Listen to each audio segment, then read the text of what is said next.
नगर के सबसे ऊंचे स्थान पर एक ऊंचे स्तंभ पर राजकुमार की प्रतिमा लगी थी। ऊपर से नीचे तक उस पर खरे सोने की परत चढ़ी थी।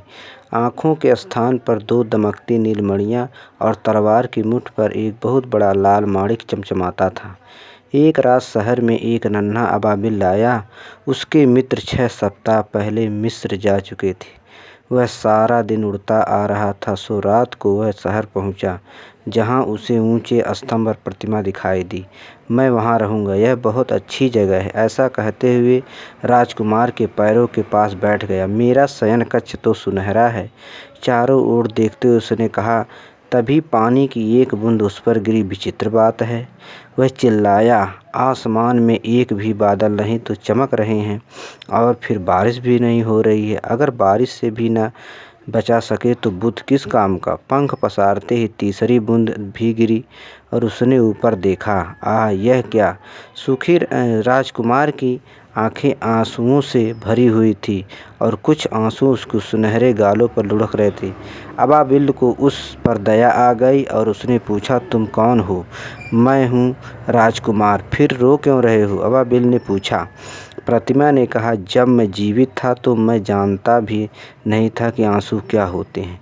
दरबारी मुझे सुखी राजकुमार कहते थे और मैं सचमुच बहुत प्रसन्न भी था। अब मैं मर चुका हूँ तो इतनी ऊंचाई पर स्थापित हूँ कि मैं शहर की सारी कुरूपता, दयनीयता देख सकता हूँ। भले ही मेरा हृदय शीशे से निर्मित है, फिर भी मेरे पास रोने के अतिरिक्त कोई और चारा नहीं है। क्यों? अबाबिल ने पूछा। बहुत दूर एक छोटी सी गली में एक छोटा सा घर है। वहाँ एक गरीब स्त्री को विशेष त्योहार में शामिल होने जाना है। रानी के शौटिन के चोंगे में फूल काढ़ने हैं, मगर कमरे के कोने में बिस्तर पर उसका नन्हा बालक बीमार पड़ा है। वह संतरे मांग रहा है और रो रहा है। अबाबिल, नन्हे अबाबिल, क्या तुम मेरी तलवार का माणिक उस औरत को दे दोगे? मिस्र में मेरी प्रतीक्षा हो रही है, अबाबिल ने कहा, जिसे सुनकर राजकुमार उदास हो गया। अंततः उसकी बात मानते हुए अबाबिल ने राजकुमार की तलवार से माणिक के चोंच में दबाया और शहर की छतों के ऊपर से होता हुआ उस घर में आ पहुंचा, जहां बुखार में तपा हुआ बालक बिस्तर पर छटपटा रहा था और थकान से चूर उसकी माँ बेहोश सो रही थी। अबाबिल भीतर गया और उसने बड़ा माणिक उस औरत के हाथ के पास रख दिया। अबाबिल राजकुमार के पास लौट आया और उसने बताया कि वह इतनी सर्दी में भी गर्माहट अनुभव कर रहा है। ऐसा इसलिए क्योंकि तुमने अच्छा काम किया है, राजकुमार ने कहा। अब नन्हा अबाबिल चिंतन करने लगा और सो गया। अगली सुबह राजकुमार की आवाज़ आई, अबाबिल, क्या तुम एक और रात मेरे साथ नहीं रुकोगे? अबाबिल ने उत्तर दिया, मेरे मित्र और आगे उड़े जाएंगे, मुझे जाना ही होगा। तब राजकुमार ने गहरी आवाज़ में कहा, नन्हे अबाबिल, शहर से बहुत दूर एक घर की सबसे ऊपरी मंजिल पर एक युवक कागज़ों से अटी डेस्क पर नाटक पूरा करने का प्रयास कर रहा, लेकिन सर्दी के मारे वह लिख पाने में अक्षम। तुम दुर्लभ नीलमणियों से निर्मित आँखों में से एक मणि उसे दे आओ। इसे बेचकर वह सुखी जीवन यापन कर लेगा। दुखी मन से अबाबिल ने राजकुमार की एक आँख निकाली और उस युवक के कमरे में रख आया। राजकुमार ने उसे एक रात और रुकने का अनुरोध किया और दूर देखते हुए बोला, नीचे वाले भवन समूह में माचिस बेचने वाली बच्ची खड़ी है। अगर वह कुछ पैसे लेकर घर नहीं गए तो उसका पिता उसे पीटेगा। मेरी दूसरी आँख उसे दे दो। मैं तुम्हारे साथ एक रात और ठहर जाऊंगा, लेकिन मैं तुम्हारी आँख नहीं निकाल सकता।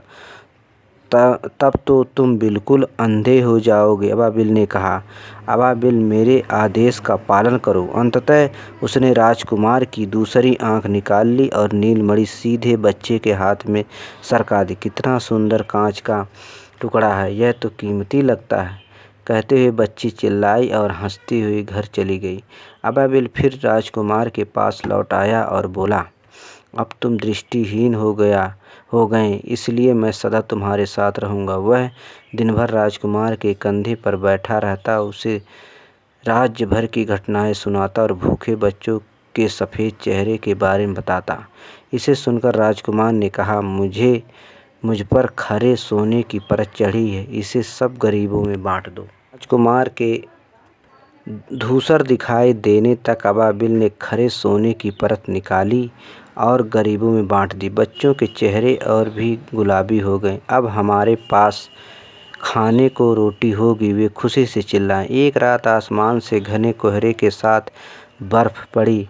नन्हा अबाबिल ठंड से कांपने लगा, मगर वह राजकुमार को छोड़कर जाना नहीं चाहता था। अंततः वह जान गया कि वह मरने वाला है। अब उसमें बस एक बार राजकुमार के कंधे तक उड़ने की ताकत बची थी। अलविदा प्यारे राजकुमार, वह बुदबुदाया, क्या तुम मुझे अपना हाथ चूमने दोगे?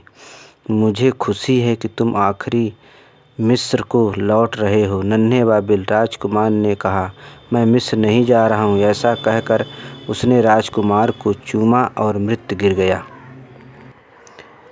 उसी समय प्रतिमा के अंदर से कुछ चटकने की आवाज़ आई। शीशे से निर्मित दिल के टुकड़े हो गए थे। अगली सुबह स्तंभ के पास से गुजरते हुए हर कोई उस प्रतिमा को देखकर उसकी बुराई कर रहा था। कुछ ही वक्त बाद राजकुमार की प्रतिमा को खींच कर गिरा दिया गया। प्रतिमा को भट्ठी में पिघलाने के लिए भेजा गया, जहाँ ढलाई खाने के कर्मियों के निरीक्षक ने शीशे से निर्मित दिल के टुकड़े को कचरे के ढेर पर फेंक दिया, जहाँ मृत अबाबिल भी पड़ा हुआ था।